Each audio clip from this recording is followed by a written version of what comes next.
Allez, il est 12h15, le temps de retrouver donc rendez-vous que vous connaissez qui s'appelle Au nom de l'apéro, toujours au Salon de l'Agriculture. Deuxième journée, un peu plus calme, il y a beaucoup de monde mais beaucoup plus calme par rapport à hier. Et alors aujourd'hui on va parler communication et agriculture. Souvent les agriculteurs sont des gens qui passent plus de 15 heures dans les champs, qui n'ont pas le temps de faire leur communication. Ça tombe bien, il y a des gens qui le font pour eux et on va en parler tout à l'heure. Mais c'était aussi l'occasion aujourd'hui de vous parler de ce plateau, là où on est aujourd'hui, le plateau de la CMAE sur le village Semence avec François, donc c'est toi le patron de cette boîte de prod donc, qui va gérer toute cette partie plateau. Combien de personnes travaillent ici ?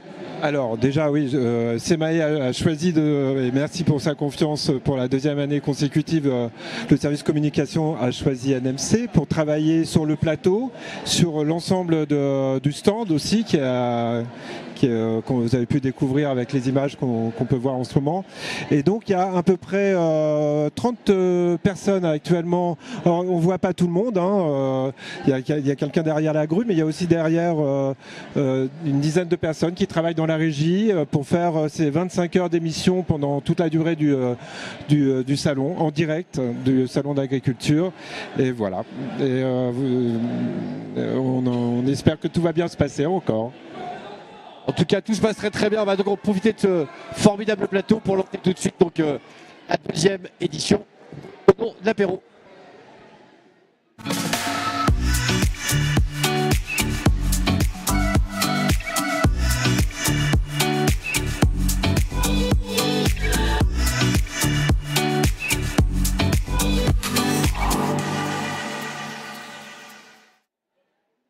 Savoir-faire et faire savoir, donc c'est le thème de cette deuxième émission aujourd'hui au nom de l'apéro. Évidemment, on va parler communication, comment communiquer autour du monde agricole sur des thématiques qui sont extrêmement complexes, difficiles, les rendre digestes, et c'est le cas de le dire pour le grand public.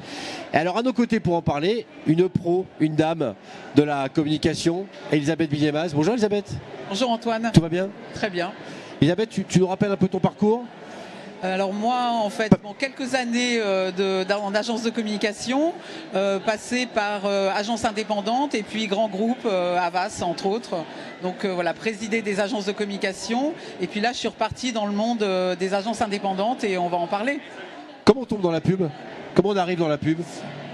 C'est une vocation ? Pour moi, par passion. Par passion ? Oui, par passion. 15 ans, je voulais déjà faire ça.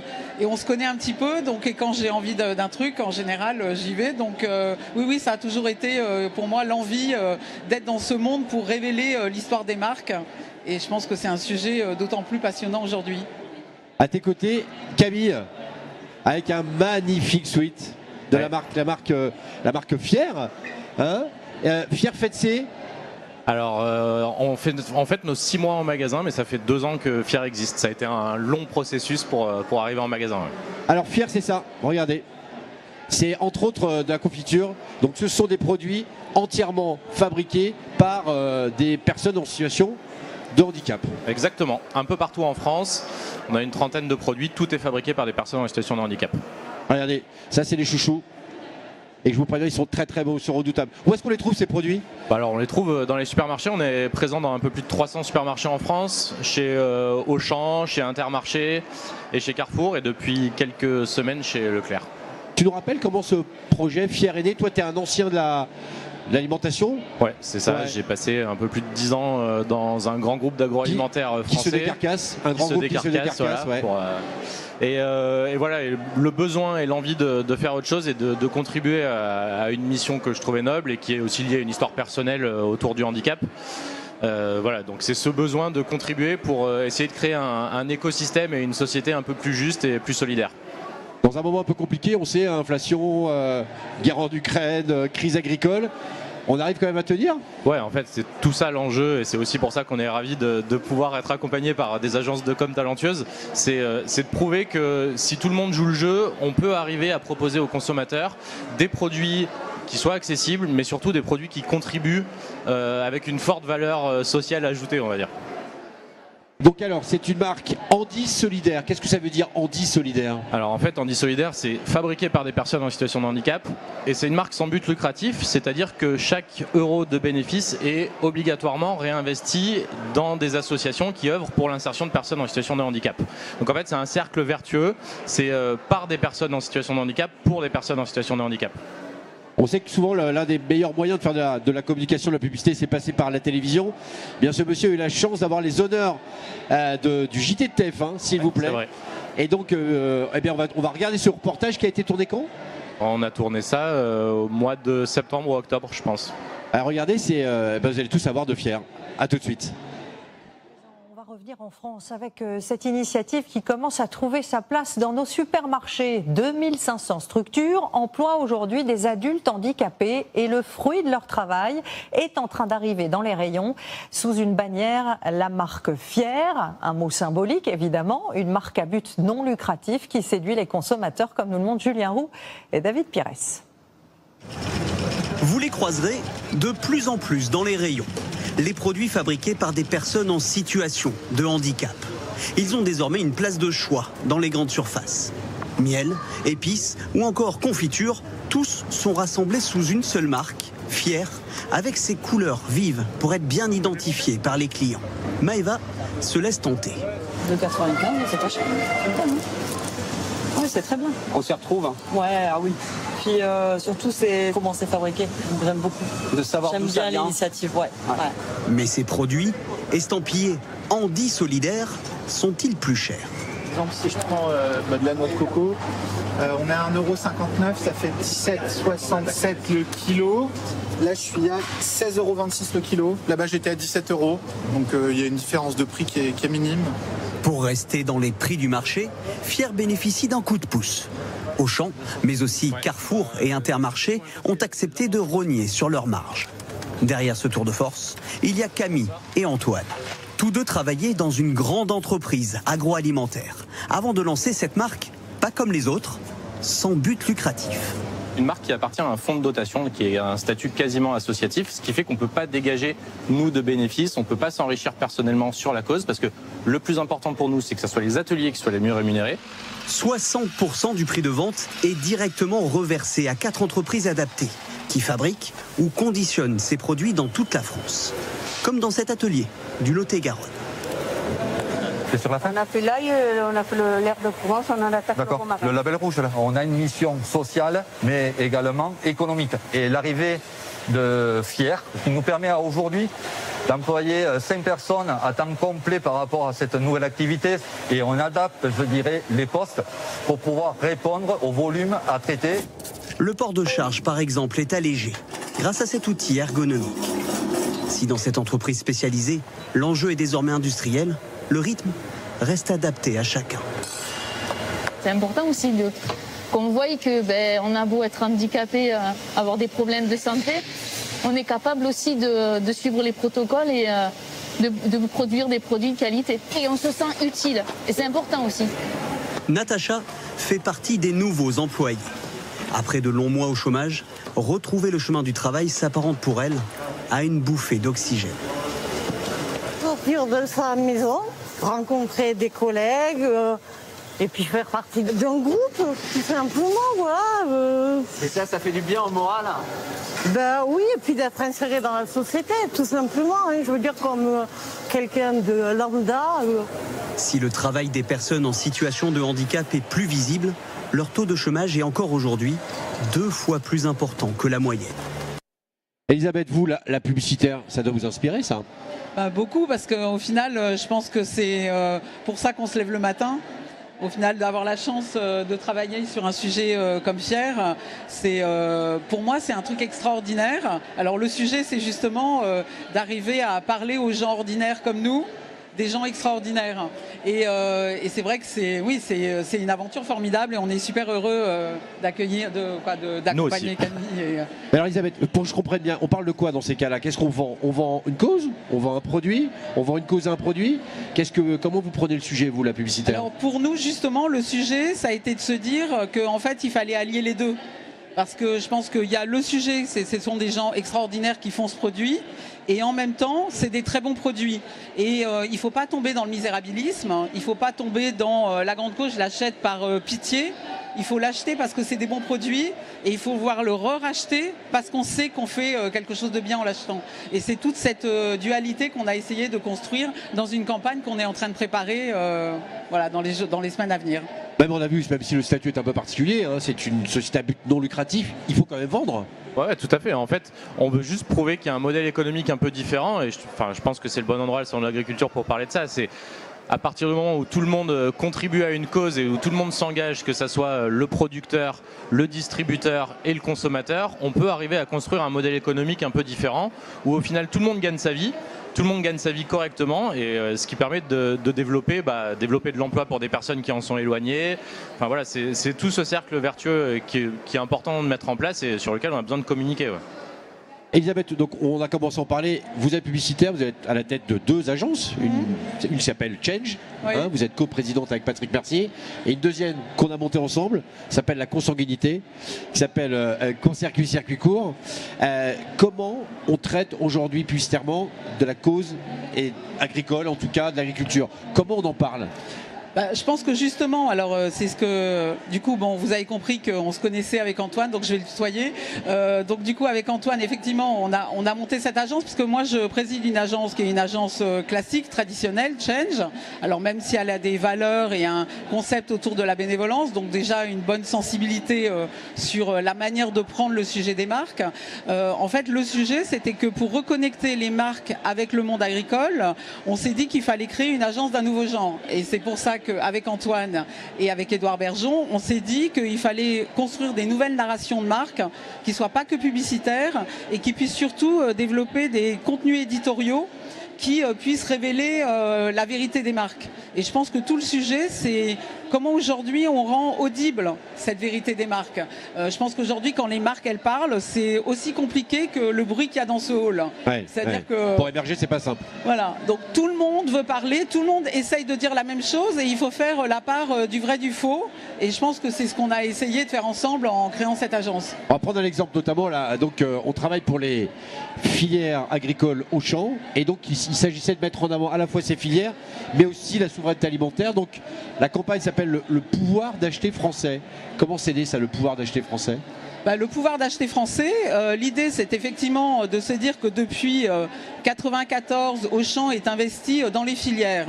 Alors, parenthèse, c'est vrai qu'on se dit souvent que c'est les marques les moins disantes qu'on a entendues avant ceux qui font les choses depuis longtemps. Et donc Auchan, ils font les choses depuis longtemps, ils se battent pour effectivement la mise en avant de filières cultivons le bon. Et puis à un moment, il y a un distributeur qu'on ne nommera pas, qui a annoncé qu'il allait acheter du poulet à l'étranger. Parce que coûte que coûte, il fallait offrir du prix. Et à ce moment-là, on s'est dit que le sujet, c'était effectivement de proposer un pouvoir d'acheter français, c'est-à-dire allier du pouvoir d'achat avec un acte d'achat final qui était de se dire le consommateur, en choisissant un poulet français qui certes peut être un peu plus cher, il a le pouvoir d'aider le monde agricole aussi. Donc ça implique combien de personnes de travailler sur une campagne comme celle-là? Il y a un planning stratégique, c'est ça? On réfléchit d'abord à l'idée, comment on va l'orienter, et puis ensuite on la décline, c'est ça, en campagne comme celle-là? Exactement, alors parce que en fait elle est là. Donc en fait il y a un planning stratégique qui crée un concept publicitaire, puis après il y a des équipes de création. Donc pour cette campagne, on a développé une pleine page dans la presse quotidienne parce que c'était un acte de foi pour Auchan d'annoncer le pouvoir d'acheter français, et c'était il y a quelques mois. On voit ô combien en fait cet engagement est fort dans ce salon, et puis c'est toute une communication dans les magasins. Donc il y a des créatifs, il y a des directeurs artistiques qui développent la campagne. Petite question d'ailleurs, Camille, les produits qu'il y a là dans la confiture d'abricot ou alors les chouchous sont des produits français? Ouais, Tout est français. Alors on a une gamme où il y a des produits, il y a une gamme d'épices et on fait pas trop pousser de cannelle encore en métropole, mais la plupart, la confiture d'abricot par exemple, c'est de l'abricot du Roussillon avec du miel français à l'intérieur. On a une gamme de miel qui est 100% française. Enfin voilà, c'est l'idée aussi, c'est de pouvoir proposer. Il y a la promesse qui n'est pas une promesse d'être fabriquée par des personnes en situation de handicap, mais c'est aussi de bien manger, de mieux manger, et donc c'est le sourcing de qualité. Oui, on parle de com. Pardon, non, Elisabeth. Je dis on l'achètera parce que c'est bon, et on le rachètera parce qu'effectivement c'est un engagement. Ouais, c'est ça. On parle de communication. Quand on parle de comment c'est né le mot fier? Pourquoi avoir choisi fier et ce petit logo là? Comment c'est né? Il y a des gens qui dis-moi un truc intelligent, parce que si tu me dis que tu l'as cherché comme ça va pas le faire. Non, j'allais dire, il y a des gens qui sont très talentueux en com, c'est pas mon cas. Donc en fait le mot fier, c'est assez simple, c'est les premiers établissements qui accueillent des personnes en situation de handicap qu'on a visités. À chaque fois qu'on parlait à des personnes en situation de handicap qui nous racontaient ce qu'ils faisaient, le mot qui revenait à peu près à toutes les phrases, c'est « je suis super fier de ça, je suis fier de le montrer, je suis fier de... » Et donc... Ça s'est imposé naturellement. Voilà, en fait, on n'a pas cherché, quoi. C'est venu naturellement. Elisabeth, on est au salon, c'est qu'hier c'était compliqué avec la visite mouvementée du président de la République dans un moment complexe avec le monde agricole. Comment justement quand on est publicitaire, on arrive juste à prendre en compte effectivement la détresse du monde agricole, les injonctions sociétales, le pouvoir d'achat des Français. Comment on fait, comment on traite ces sujets-là quand on est publicitaire ? Je pense que déjà, il y a une temporalité de prise de parole. Je pense que de temps en temps, il faut savoir dire à des marques de se taire. Parce qu'il y a dans des moments, des périodes comme en ce moment, parfois il faut savoir être discrète. Et puis il faut surtout être sûr que ce qu'on dit est une vérité. Et je pense que, alors du coup c'est une sanction pour nous parce que je pense qu'il faut aussi choisir des clients qui nous font pas dire n'importe quoi. Donc je pense que c'est court-circuit, circuit court, c'est notre vocation. Je pense qu'on n'accompagnera jamais des clients qui veulent qu'on soutienne en communication. Mais dans ton passé publicitaire, tu as déjà été en désaccord avec des clients qui t'ont fait dire des choses auxquelles tu croyais pas forcément ? Ça m'est arrivé, mais je te dirai pas qui, Antoine. En tout cas, c'est pas le cas d'Auchan. La particularité de court-circuit, circuit court, c'est... On dit c'est une agence de publicité qui reconnecte avec le monde agricole parce qu'on va sur le terrain. Ça, et c'est vrai que je pense que c'est une agence de communication presque quelque part qui a une forme de certification. On a un troisième associé qui n'est pas là, qui est Édouard Bergeon, dont on connaît l'engagement et la fermeté dans les prises de parole. Et donc il y a aussi l'idée que quand on aide une marque et quand on l'aide à révéler son engagement, on est allé vérifier sur place. Donc on sait ce qu'on dit et on sait pourquoi on les conseille. Et notamment donc, les filières agricoles, on va les rencontrer dans le cadre d'une opération qu'on a créée avec Auchan qui s'appelle Auchan Tour. Exactement. Donc chaque année, en fait, c'est un tour qui va dans une vingtaine d'étapes en France et qui croise à la fois le terrain pour aller dans les magasins Auchan et surtout la rencontre des producteurs, donc dans lequel on a des contenus qui viennent vraiment vérifier sur place l'engagement des producteurs, le fait que ça soit bien évidemment de la production française, mais bio, voilà, en fonction des engagements annoncés. Et puis c'est une manière aussi de connecter les parties prenantes, c'est-à-dire les agriculteurs, les consommateurs et les salariés. Parce qu'en fait, la réalité des marques aujourd'hui, c'est d'avoir cet écosystème vertueux pour y arriver. Alors c'est quoi l'Auchan Tour ? On va vous présenter un petit résumé de l'édition de l'année dernière qui est passée, vous allez voir, par l'Alsace, par la Provence. Regardez, c'est Auchan Tour et c'est vraiment sympa à faire. L'acheteur d'Auchan aujourd'hui a connu en tout cas mon grand-père, a travaillé avec mon père et négocié avec moi aujourd'hui. Même pour lui, c'est assez atypique, quoi.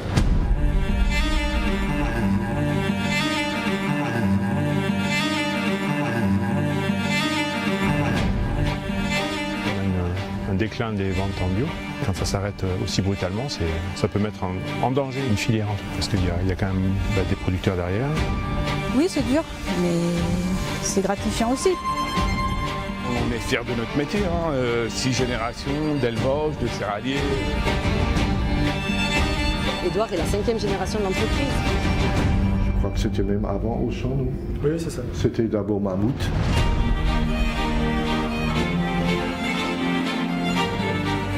Il y a plusieurs années qu'il y a des produits phytosanitaires qu'on n'utilise plus du tout. On a conscience que cette terre que l'on exploite aujourd'hui, on va la léguer demain à nos enfants. On est sur une parcelle pilote avec des méthodes dites agroécologiques. Auchan a contribué à l'investissement sous forme de subvention. C'est bien ma fille. Ça, c'est un plaisir de venir héros. C'est un des plaisirs du métier. Auchan fait partie des enseignes qui ne nous a pas lâchés, qui continue à promouvoir le bio, à le mettre en avant, à faire des actions en magasin. Oui, ça fait 20 ans. Ça fait 20 ans qu'on travaille avec Auchan. On n'est pas un distributeur, on est un épicier.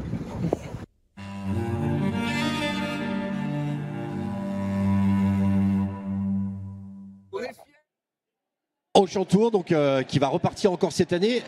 Elisabeth, souveraineté alimentaire, circuit court, bien manger, mieux manger, c'est quand même des choses qu'on entend beaucoup. Comment on arrive à faire émerger ces concepts-là pour une marque comme Auchan par exemple? Comment on arrive à être différent des autres qui le disent aussi, qui le clament et qui le revendiquent? Ben justement, en fait, je pense que c'est tout l'objectif de court-circuit, circuit court, c'est-à-dire que, comme tu le sais, en fait, on mélange des approches publicitaires, mais aussi des approches éditoriales ou événementielles. C'est-à-dire que on ne pense plus qu'il soit possible de juste d'être émetteur, descendant, et qu'une marque puisse imposer en disant voilà ce que je fais. En fait, ça devient inaudible. Je pense que post-Covid, on s'est pris un tsunami de raison d'être, d'engagement, de trucs qui rendent les discours impossibles à entendre. Et ce qu'il faut, c'est aller au plus près des parties prenantes. Faire confiance au tiers de confiance, justement. C'est de se dire, c'est parce qu'un agri, pendant le Auchan Tour, va dire comment il fait les choses, qu'on va le croire. Et donc, c'est mixer de l'événementiel, des contenus éditoriaux qui vont en profondeur dans l'information, parce qu'en plus, avec le digital, les consommateurs, ils sont loin d'être idiots, ils sont très intelligents. Ils peuvent vérifier. Et ils vont vérifier, et ils vont chercher de l'information. Donc, il faut leur donner cette information, cette profondeur d'information pour bâtir un discours solide.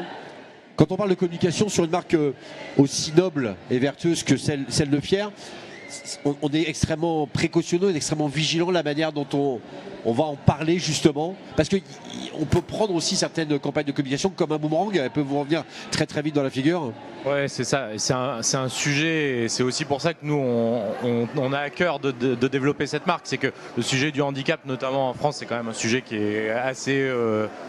difficile à traiter. Pourquoi c'est compliqué de parler de handicap? Parce qu'en fait, on n'a jamais pris l'habitude, on a toujours eu cette tendance à vouloir cacher le handicap et à le mettre un peu de côté. Ce qui n'est pas le cas chez les anglo-saxons qui ont beaucoup plus de facilité à parler de ces sujets-là. Voilà, par exemple. Et en fait, nous, Fier, on estime que c'est une marque qui est temporaire et qu'un jour, on n'aura plus besoin de parler de handicap. Donc on espère que le sujet sera vite réglé et que Fier n'aura plus de raison d'être. Pardon Camille, quand on parle de handicap, on ne parle pas que des handicaps visibles. Hein. Non. 80% des handicaps sont invisibles. Donc effectivement, il y a un panel de handicaps qui est immense. Donc effectivement, en termes de communication, il faut être assez précautionneux. En fait, on a tellement de choses à raconter, et là je rejoins Elisabeth, on a tellement de choses à raconter qu'il faut savoir choisir. Il faut savoir choisir un petit peu ses combats pour être plus fort. Et c'est vrai qu'il y a tellement aujourd'hui de communication, de marques qui se disent vertueuses, etc. Donc nous, on n'a pas eu besoin d'inventer notre raison d'être, ni notre promesse, parce qu'en fait, ça a été l'inverse, quoi. On avait notre raison d'être et on a dû construire tout le reste autour. Donc voilà, on a pris le chemin à l'inverse et la communication, du coup, a été assez évidente sur le discours à tenir. Le choix du packaging, il n'est pas anodin. Tu as choisi un jaune poussin. Ouais, on a choisi un jaune poussin. On a choisi la couleur la plus flashy possible pour être le plus visible possible en magasin. Pour des gens qui sont parfois malheureusement un peu invisibles. Exactement, donc c'est que ça vous saute aux yeux et que vous vous disiez mais en fait il n'y a pas de raison que je passe à côté. Vous allez trouver votre produit dans votre supermarché, vous allez le trouver à un prix raisonnable et correct dans la moyenne du marché, il va vous sauter aux yeux parce qu'il est ultra visible, vous n'avez pas de raison de ne pas contribuer à une société un petit peu plus juste et un petit peu plus inclusive. On sait qu'il faut de l'argent dans la publicité pour en tout cas se faire connaître quand on est une marque, quand on a une marque comme celle-là. Sur un modèle économique comme celui de Fier, comment on fait pour être visible? Je pense qu'il y a deux choses. D'abord, on appelle les copains. On appelle les copains et je pense qu'il y a effectivement l'idée toujours d'avoir un coup de pouce et je pense que c'est ce que tu as eu avec le collège citoyen, la communauté qui est autour de cette marque et qui pousse la marque. Rappelons que tu es issu du collège citoyen, ce collège qui a été créé par Thierry Cotillard, Édouard Bergeon, l'artiste JR, qui va faire émerger des gens issus de la société civile et qui veulent monter des projets à forte valeur ajoutée. C'est ça, exactement. Et donc c'est un projet, c'est une formation qui dure 6 mois et dans lequel on apprend plein de choses et on se dit qu'on a tous le pouvoir et le devoir de contribuer. Ouais, donc ça c'est la communauté qui l'a aidé. Voilà, donc travailler avec la communauté. On a préparé une campagne d'affichage. C'est effectivement demander un peu d'aide et c'est ce qu'on est en train de faire en ce moment avec les afficheurs pour leur demander un peu de gracieux. C'est pas facile, donc je relance un appel. Je pense que c'est important. Et puis la troisième chose, c'est que la force de cette marque, c'est que c'est une marque label. Et donc, du coup, on en parle souvent ensemble. C'est-à-dire que, en fait, on voit qu'aujourd'hui, c'est des produits de grande consommation, mais que demain, ça pourrait être des produits alimentaires. Là, c'est des produits alimentaires, mais demain, ça pourrait être des produits d'entretien. Ça pourrait être un produit bancaire. En fait, l'idée que derrière cette marque fière, il y ait toute personne qui est en situation de handicap qui travaille, ça devient une marque label. Et donc, on se dit qu'en fait, ça peut être une marque qui peut être portée par plein d'autres marques qui peuvent venir, qui aura un intérêt à l'endosser. Et donc, je pense qu'on pourra donner de la visibilité à cette marque aussi en créant beaucoup de partenariats avec d'autres marques, des enseignes.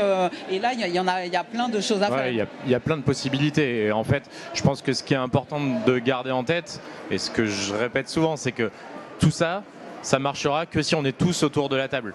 C'est-à-dire la grande distribution, parce que nous on est distribué en supermarché, la grande distribution qui jouera le jeu en prenant des engagements plus forts que ce qu'elle fait avec des marques classiques, avec des producteurs. Mais toi tu passes pas par la case centrale de négociation on y passe. Eurelec. Ah si quand même. Alors pas au niveau européen, mais en tout cas on passe par les centrales de négociation, mais on leur explique le projet et on a un accueil différent de la grande distribution qui comprend l'impact social immédiat qu'a la marque et qu'il n'y a rien de caché en fait. Et puis je pense que c'est une marque, alors pour l'instant on ne l'a pas encore travaillé, mais on va le faire. Je pense qu'elle a un gros pouvoir potentiel d'influence. C'est-à-dire que je pense que le côté communautaire, on peut aussi l'avoir avec les clients et avoir une envie quelque part de revendiquer. Oui, ce matin j'ai mangé une bonne tartine à la confiture. Elle était hyper bonne, mais en plus c'est une confiture fière. Et je pense qu'aujourd'hui par les réseaux sociaux, on a les moyens de faire quelque chose de très.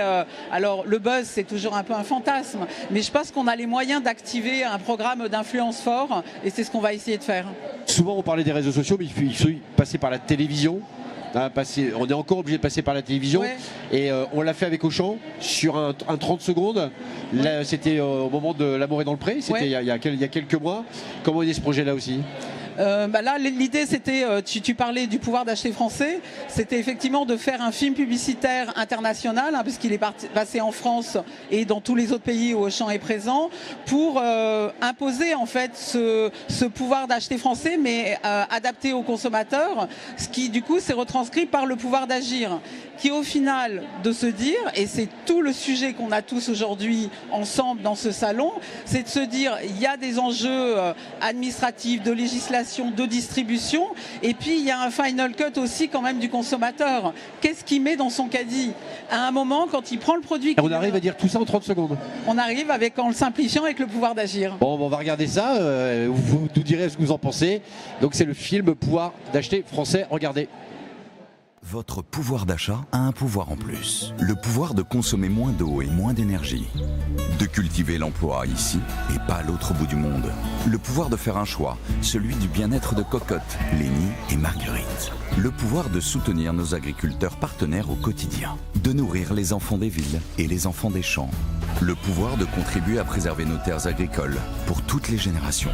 Avec les produits Auchan Cultivons le Bon, vous avez le pouvoir d'agir. La particularité de ce film, Elisabeth, c'est qu'il est fait avec des vrais agriculteurs. Des vrais agriculteurs, donc c'est pour ça qu'en fait il est assez droit dans son exécution, assez simple en fait, parce qu'on monte juste des agriculteurs. Vous avez entendu assez droit dans son exécution, s'il vous plaît. Oui, non, mais assez. Il n'y a pas une. Voilà, il passe pas par une ellipse créative. Il est très droit. Il monte des agriculteurs dans leurs propriétés, dans leurs exploitations, et qui effectivement peuvent mettre des panneaux photovoltaïques, font travailler dans des conditions particulières. Voilà, ça montre la réalité des agriculteurs. Et le film a été en plus tourné par Édouard. L'émission touche à sa fin. Juste, Camille, c'est la première fois que tu es exposant ici? Tout à fait. Même quand tu es chez monsieur qui se décarcasse, tu n'as jamais été exposant? Jamais, c'est une première. Ça fait quoi d'être ici présent sur l'agriculture? C'est vrai que c'est assez fou. Alors on est une marque toute jeune, donc c'est encore plus incroyable pour nous. Et ça permet de rencontrer énormément de monde, que ce soit des consommateurs ou même des parties prenantes de la grande distribution, etc. Donc pour nous c'est un relais vraiment impressionnant. Ouais. Elisabeth, il n'y a pas beaucoup de publicitaires au salon de l'agriculture. Il y a la grande distribution, il y a plein de marques, il y a des institutionnels. Il n'y a finalement quasiment aucune agence. Il n'y a pas Havas, il n'y a pas Publicis, il n'y a pas... Je pense. Hein. Alors je vais revérifier, mais je pense qu'on est la seule agence. Et pourquoi? Alors qu'on voit que... Et c'est précisément maintenant qu'il faut communiquer face aux enjeux qui nous attendent et qui attendent les consommateurs. Au contraire, on va avoir besoin de publicitaires. Je pense parce qu'en fait, la seule agence aujourd'hui qui a comme positionnement de reconnecter les marques avec le monde agricole, je pense que c'est Court-Circuit. Donc, qui du coup, pour nous, ça a été une évidence d'être au salon. Je pense que les agences... Il y a quand même des opportunités de marché. À un moment donné, ils savent compter les publicitaires. Ils se disent, il y a peut-être aussi un peu d'argent à se faire. Peut-être qu'on va les inspirer et qu'on en retrouvera l'année prochaine. Voilà, vous avez compris. 4C, donc l'agence qui reconnecte les marques avec le monde agricole. Merci beaucoup, merci Camille, merci Elisabeth. Merci à tous. Aujourd'hui, donc, c'était la deuxième édition de Au nom de l'apéro.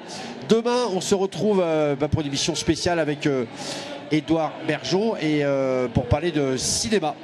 Et donc je vous invite évidemment à venir rencontrer Camille.